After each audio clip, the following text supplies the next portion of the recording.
was at All In 2018, and I will tell you this, it was amazing, because one, it was like, how the hell has this happened? But two, the crowd was so damn loud, I'm not afraid to tell you, it kind of went through my bones, and I felt all emotional. Also, if you do go back 5 years, don't forget, Roman Reigns was still the big dog, and everybody was going boo, and they weren't going boo-earns. So we have been through a lot. So because of all that, my friends, please do hit subscribe. And yes, I am signed from What Culture. And let us see where every single wrestler from All In 2018 is right now. Number 43, the Briscoes. So we do start with a very sad one because, of course, this year Jade Briscoe tragically passed away and has ever thoughts with his friends and family. But it did see Mark Briscoe go to AEW Ring of Honor, and ever since then, well, he's just been one of the most beloved figures in all of sports entertainment. As I am speaking, he is out recovering from a knee injury, so I just wanted to send him some positive love. Number 42, SCU. I mean, it's been a roller coaster. Now, we will talk about Christopher Daniels later, because of course he was in a different match, but Frankie Kazarian now works for Impact Wrestling, and Scorpio Sky recently returned to AEW on Collision, and then he got injured again. That sucks. It really is night and day though when you do look at these two guys, because they were the first ever AEW Tag Team Champions. So you just never know. Number 41, Austin Gunn. I totally forgot that Austin Gunn was in the over-budget Battle Royal. That's absolutely wild. Because it basically means it's all gone like this. In 2018, oh, Billy Gunn has a kid. In 2020, it was like, oh, he's got another kid, and these two kids are making these pandemic shows more entertaining. And then today, it's like, yep, the Gunn Club, Gunn Brothers, whatever you want to call them, totally get it. And they're going to be huge stars. Number 40, Billy Gunn. I mean, imagine I had told you back in 2018, again a member of the Battle Royal, that in 2023, he was going to be one of the most over dudes in wrestling. This is why it rocks. He is also now daddy ass as he does team up with the Acclaimed, although recently he retired. Is it real? Is it storyline?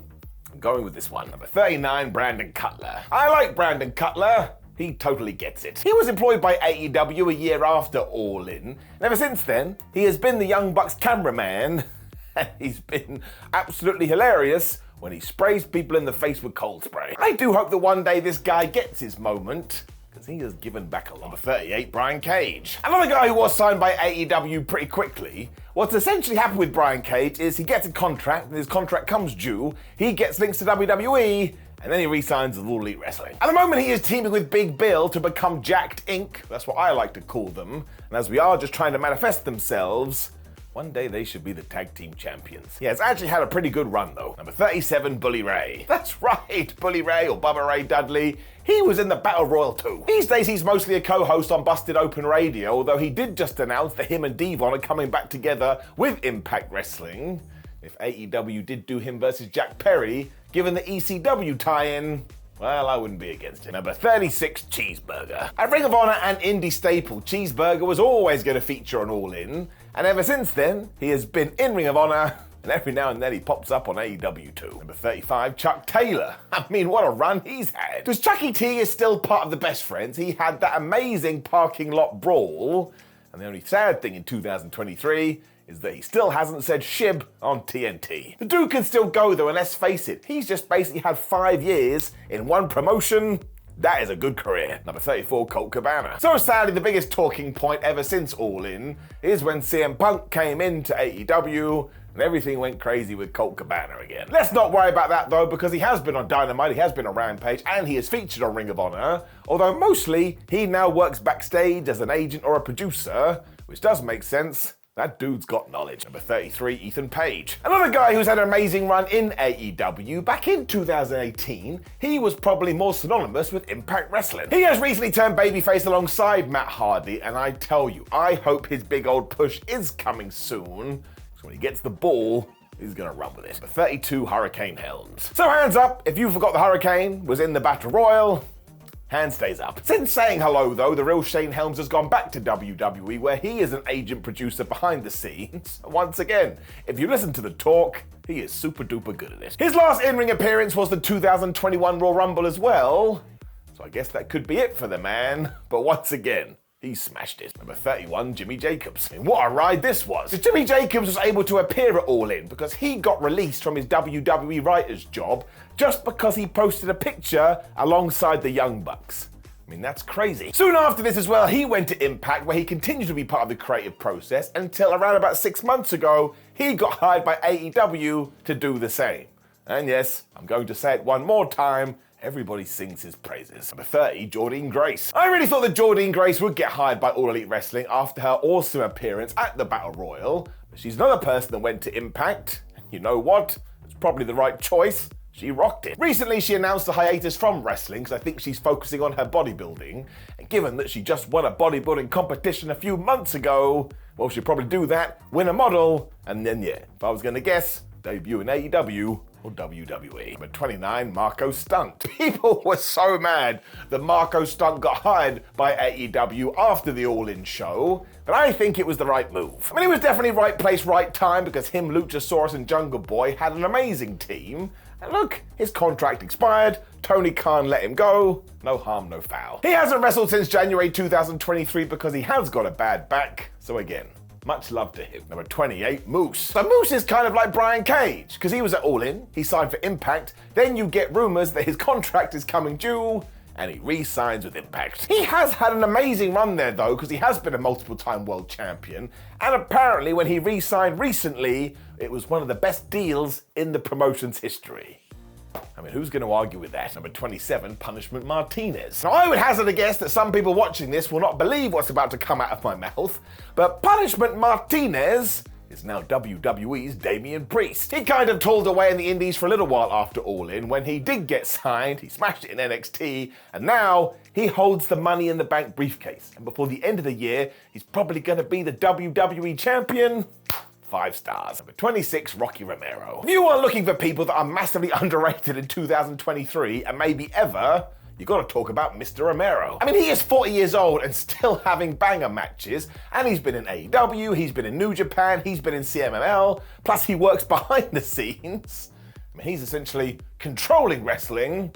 You should probably be nice to him. Number 25, Tommy Dreamer. Amazingly, Tommy Dreamer is still going and still doing indie shows. More power to him. I suppose much like Bully Ray, his main gig is being a co-host on Busted Open Radio, but he too has the odd appearance on Impact Wrestling. But somehow he's still going. 24, Trent Barrett. I mean, just take everything I said about Chucky T and paste it here. Trent has used All In to carve this magnificent career. Good for him. I mean, he has to be a promoter's dream too, because they'll always give you a good match. It doesn't seem like he cares about losing. I tell you, along with his buddies, he is so damn funny. 23, Matt Cross. Now, I remember after seeing Matt Cross at All In that he would definitely sign for AEW. But then he didn't. He really did play an important part of that pay-per-view though, because he was the guy that introduced us to the asshole now known as MJF.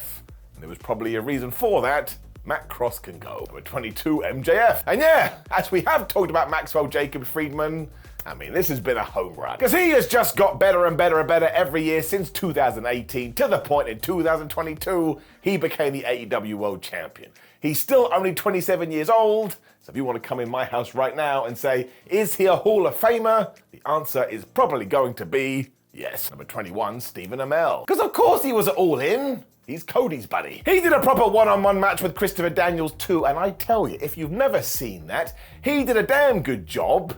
And I suppose you could even argue that he was the catalyst for the likes of Logan Paul and Bad Bunny, because if you were a celebrity and you wanted to do a wrestling fight, phoning it in was now no longer okay. Ever since then, because of course he is an actor, he has been in the likes of Green Arrow and Heels. He's ticking along nicely. Number 20, Christopher Daniels. And yes, his opponent was Christopher Daniels, which kind of ties into SCU, but actually today, he works backstage, and I think he's head of talent relations, which makes sense, because everybody knows Chris, and he's damn good at his job. And I'm sure he'll continue to step in between the ropes every now and then, but mostly, I'm just glad his eye cleared up. That thing was kind of worrying. Number 19, Madison Rayne. Now a full-time coach working for AEW, she too was kind of here, there, and everywhere for a little bit. When she did sign with AEW, and even as of me talking, she recently returned to Rampage, so she's still going strong. Number 18, Chelsea Green. Chelsea Green was the second person involved in this 4-way women's match at All In, and man, did she have a roller coaster. Because she was hired by WWE, and then she was let go by WWE. When she was hired by WWE, she became a tag team champion, and then her partner Sonya Deville got injured. Nuts. She has handled this wonderfully though, in this brand new Karen character. I tell you, you can come back to this video in 6 months' time, That thing is going to be a massive success. Number 17, Britt Baker. It was clear that if AEW was going to have somebody as their poster star for the women's division, it was going to be Britt Baker. But actually, we went in a different direction. Because when we had those first few Dynamites, she was meant to be a super duper mega babyface. But when she didn't click with the fans, she went heel, she became a bad guy. All of a sudden, that was perfect. And ever since, yeah, she'd been a top-tier talent. Number 16, Tessa Blanchard. Now this one is quite difficult to talk about because ever since All In, Tessa Blanchard has kind of been in self-destruct mode. Because there was reports of racism and unacceptable conduct throughout 2020, to the point every single promotion under the sun was like, yeah, we don't want to work with you, understandably so. What the future holds for her, we don't know, but she is trying to make her way back into wrestling. I guess we have to wait and see. Number 15, Cody Rhodes. I mean, imagine right after All In, when he had won the NWA Heavyweight title from Nick Aldis, I told you, give it a few years, and one of the AEW EVPs will return to WWE. You would have slapped me. He did do this at WrestleMania 38 though, and it was one of the best comebacks of all time. And now, he's won a Royal Rumble, and he's main evented WrestleMania 39. Cody has done pretty well for himself. Number 14, Nick Aldis. And his opponent on this evening was Nick Aldis, who was defending the NWA title, and he then went back to NWA, fell out with them, went to Impact, and now, I believe, is trialing as a producer for WWE.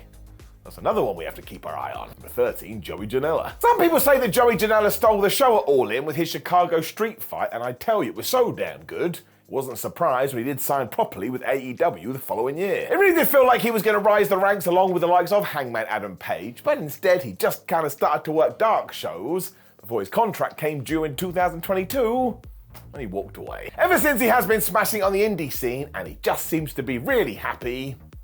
That's what matters. Number 12, Hangman Adam Page. So this kind of ties in because the Hangman did go the other way. He's one of the most important aspects of AEW. I mean, he had that amazing tag team run with Kenny Omega, he became the world champion, every single thing he's done with the Elite, and he just signed a bumper new deal with the company. This dude is set for life. Number 11, Flip Gordon. And here's another guy you thought would have been part of this pack, but he wasn't. Now, he was a star of the Being the Elite series for a good old while, and he was always sending himself up, so everyone was like, yeah, okay, he is buddies with the Bucks, I'm sure he'll go in. Instead, he went back to Ring of Honor, where somebody decided to turn him heel, which was a terrible idea.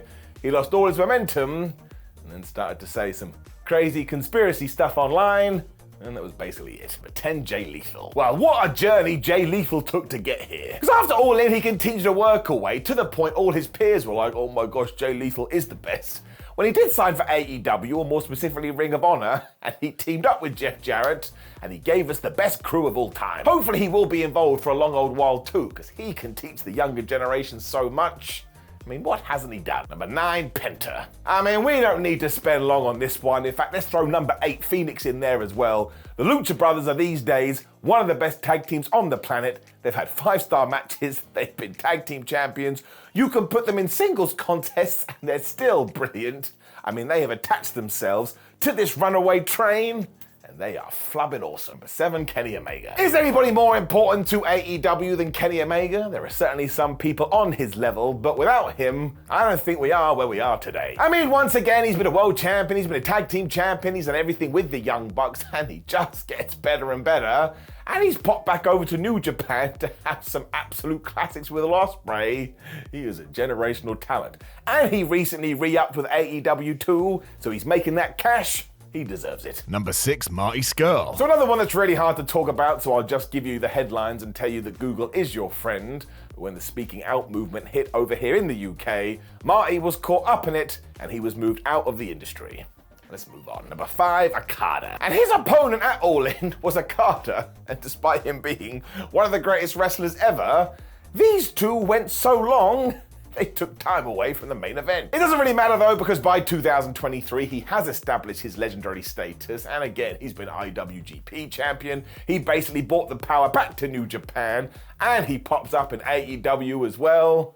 I mean, this guy is just the best. Number 4, Bandido. I totally forgot that Bandido was in the main event of All In, which begs the question, why did it take him so long to sign? Well, the reason is that Ring of Honor was not affiliated with All Elite Wrestling at the time, so they offered him a bunch of money. He went there, and then Tony Khan bought ROH, and he brought Bandido in So now he's just a part of the entire landscape. Number 3, Rey Mysterio. I mean, wasn't this great? You want one kind of WWE guy on your All In show?